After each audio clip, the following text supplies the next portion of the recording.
생각하고 판단하는 뇌의 작동 방식을 이해하는 것은 쉽지 않습니다. 그러나 과학자들은 정상적이지 않은 뇌의 실험 연구를 통해 뇌의 기능을 밝혀내는 결정적 계기를 얻기도 합니다. 일반적으로 뇌의 자반구는 오른쪽 몸을, 우반구는 왼쪽 몸을 담당하는데요.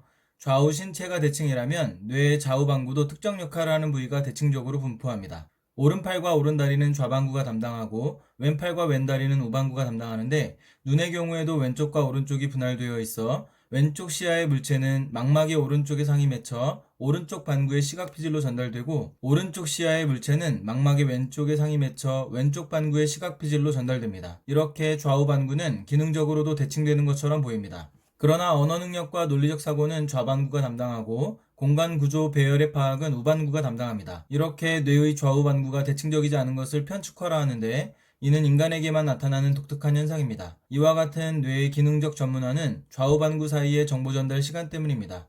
말을 이해한 후에 논리적으로 말하는 것을 모두 같은 반구에서 처리할 때 보다 효율적으로 대응할 수 있다는 것이 편측화의 이유로 여겨집니다. 편측화에 대한 이해는 분리뇌 소유자 대상 실험이 큰 도움을 주었습니다. 분리뇌 소유자는 발작 방지를 위해 좌우 반구의 피지를 연결하는 뇌량을 절단한 사람인데요. 이 정교한 실험을 통해 분리뇌는 정상적인 뇌와 다른 방식으로 작동한다는 것을 알게 되었습니다. 분리뇌 소유자에게 왼쪽 시야의 물건을 오른쪽 뇌의 시각 피질이 지각하도록 하고, 무엇이 보이느냐고 물으면 아무것도 보이지 않는다고 대답하는데요. 그의 우뇌가 보았지만 좌뇌는 정보를 전달받지 못했으므로 보이지 않는다고 말하는 것입니다. 그는 좌뇌와 우뇌가 분리된 별개의 사람처럼 행동합니다. 정상적인 사람은 좌뇌와 우뇌가 각자 인지한 정보를 뇌량을 통해 주고받음으로써 내용을 공유하지만, 분리뇌를 가진 사람은 좌뇌와 우뇌의 피질이 끊어져 있는 상태로 따로 인지한 내용을 공유할 수 없어 정보 결핍이 발생하는 것입니다. 뇌과학자들은 분리뇌 소유자 실험을 통해 인과관계 설정 기능을 담당하는 해석기의 특성을 알게 되었습니다. 정상적인 사람에게는 감각기 정보가 간뇌의 시상을 거쳐 대뇌 피질의 1차 감각 영역에서 분석되어 저장되고 좌뇌의 해석기로 전달됩니다. 그리고 해석기는 과거의 정보와 새로운 정보를 화해시켜 설명을 만들어냅니다. 정보 결핍을 겪는 분리뇌 소유자 실험을 통해 사람의 해석기가 적은 정보에서 단서를 찾아 신속하게 그럴듯한 이야기를 꾸며내는 특성이 있음을 발견했습니다. 상사의 찌푸린 얼굴을 보고 A의 해석기는 보고서 때문에 상사가 화가 난 것이라고 해석합니다. 사실은 복통 때문에 찌푸린 것인데, A의 해석기는 신속하게 과거와 현재의 경험을 인과적으로 연결시키는 것입니다. 해석기의 신속한 대응 방식은 실시간 뇌활동 촬영 기술의 개발로 재확인되었습니다. 이성적 합리적이라는 근대적 관점의 인간이 부정확한 해석기의 작동에 따라 움직인다는 말은 우리에게 당혹스러워 보입니다. 그러나 급박한 대처가 요구되는 생존 환경에서 부족한 단서에도 신속하게 대응해야 살아남을 확률이 높다는 점은 이러한 해석기의 특성이 생존에 유리함을 인정할 수밖에 없습니다. 뇌의 작동 방식을 이해하기는 쉽지 않은데요. 정상적이지 않은 뇌에 대한 연구는 뇌의 기능을 밝혀내는 계기가 되기도 합니다. 일반적으로 좌반구는 오른쪽을, 우반구는 왼쪽을 담당하는데요. 좌우 신체가 대칭이라면 좌우 반구도 대칭적으로 분포합니다. 팔다리처럼 눈의 경우도 왼쪽과 오른쪽이 분할되어 있는데, 왼쪽 시야는 망막 오른쪽에 상이 맺혀 오른쪽 반구로 전달되고, 오른쪽 시야는 망막 왼쪽에 상이 맺혀 왼쪽 반구로 전달됩니다. 좌우 반구는 기능적으로도 대칭되는 것처럼 보입니다. 그러나 언어와 논리는 좌반구가 담당하고 공간 구조 배열은 우반구가 담당합니다.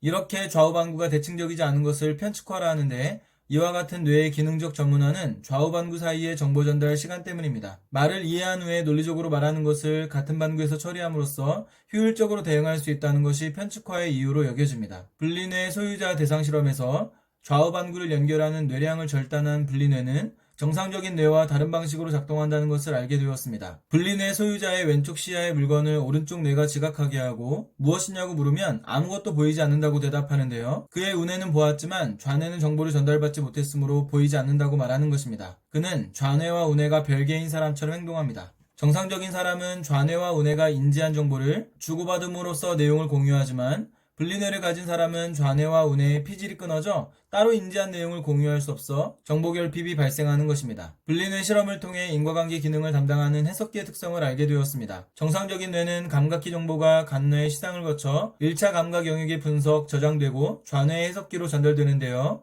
이때 해석기는 과거 정보와 새로운 정보를 화해시켜 설명을 만들어냅니다. 정보 결핍의 분리뇌는 적은 정보에서 단서를 찾아 신속하게 그럴듯한 이야기를 꾸며내는 특성이 있음이 발견되었습니다. 상사의 얼굴을 보고 A는 보고서 때문에 화가 난 것이라고 해석하는데, 이렇게 A의 해석기는 신속하게 과거와 현재의 경험을 인과적으로 연결시킵니다. 해석기의 신속 대응 방식은 실시간 뇌활동 촬영 기술을 통해 재확인되었습니다. 이성적이고 합리적인 인간이 부정확한 해석기에 따라 움직인다는 말은 당혹스럽습니다. 그러나 급박한 대처가 요구되는 생존 환경에서 부족한 단서에도 신속 대응해야 살아남을 확률이 높다는 점은 이러한 해석기의 특성이 있어야 생존에 유리함을 인정할 수밖에 없습니다. 정상적이지 않은 뇌를 연구하다가 가끔은 뇌의 기능이 밝혀지기도 합니다. 일반적으로 좌반구는 오른쪽을, 우반구는 왼쪽을 담당하는데요. 좌우 신체가 대칭이라면 좌우 반구도 대칭적으로 분포합니다. 팔, 다리처럼 눈의 경우도 좌우 반구가 기능적으로 대칭을 이루는 것처럼 보입니다. 그러나 언어와 논리는 좌반구가 담당하고 공간 구조 배열은 우반구가 담당하는데요. 이것을 편측화라 합니다. 이와 같은 뇌의 기능적 전문화는 정보 전달 시간 때문인데 말과 논리에 관한 것을 같은 방구에서 처리할 때 더 효율적이라는 것이 편측화의 이유로 여겨집니다. 분리뇌 소유자 대상 실험에서 분리뇌는 정상적인 뇌와 다른 방식으로 작동한다는 것을 알게 되었습니다. 분리뇌 소유자의 왼쪽 시야의 물건을 우뇌가 보았지만 좌뇌는 보이지 않는다고 말하게 되는데요. 마치 좌뇌와 우뇌가 별개인 사람처럼 행동하는 것입니다. 정상은 좌뇌와 우뇌가 인지한 정보를 공유하지만 분리뇌는 따로 인지한 내용을 공유할 수 없어 정보 결핍이 발생합니다. 분리뇌 실험을 통해 해석기의 특성을 알게 되었습니다. 정상적인 뇌는 감각기 정보가 1차 감각 영역에 분석 저장되고 좌뇌 해석기로 전달됩니다. 그리고 해석기는 정보와 정보를 연결시켜 설명을 만들어냅니다. 정보 결핍의 분리뇌는 적은 정보에서 그럴듯한 이야기를 꾸며내는 특성이 있는데요. 신속하게 과거와 현재를 인과적으로 연결시키는 것입니다. 이성적인 인간이 부정확한 해석기에 따라 움직인다는 말은 당혹스럽습니다. 그러나 생존 환경에서 살아남으려면 부족한 단서에도 신속하게 대응할 수 있어야 하므로 이러한 해석기의 특성이 있어야 생존에 유리한 것입니다.